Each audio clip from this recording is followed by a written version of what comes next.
একটা বাস্তব কথা বলি সময় নিয়ে। সময় কারোর জন্য মুখাপেক্ষী না, সময় কারোর জন্য বসে থাকে না। সময় এমন একটা জিনিস, কারো যদি কষ্টও থাকে যার জন্য সময় বসে থাকে না, কারো যদি সুখও থাকে সময় তার জন্য বসে থাকে না। সময় গেলে কোনো দিন আর এই সময়টা পাবে না। সময় এমন একটা জিনিস, তাই সময়কে দাম দেওয়া দরকার।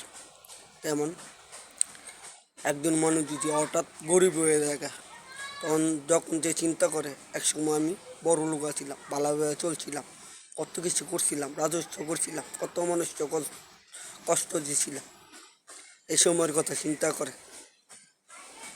সময় থাকতে বুঝে না, সময় হারিয়ে গেলে বুঝে মানুষ। এক সময় আবার একটা মানুষ যদি হঠাৎ বড় লোক হয়ে যায় সেও চিন্তা করে এক সময় আমি অনেক গরিব ছিলাম, আমারে ঠকাইছি, এখন আমরা বড় লোক আল্লাহ বানাইছি। তাই সময়কে দাম দেওয়া দরকার, এই জন্য ভালো কাজ করতে পারে বড় লোক হইলে। তাই সবারই বলতেছি, সবাই যেন সময়কে দাম দেয়। কে কী কী করতে পারে, কে কী করতে পারে এটা আল্লাহ পাকই জানে। তাই অহংকার না করা পালা, হিংসা না করা পালা। সবাই আমরা মিলেমিশে থাকার দরকার, এই কথাই সবাইকে বলতাছি।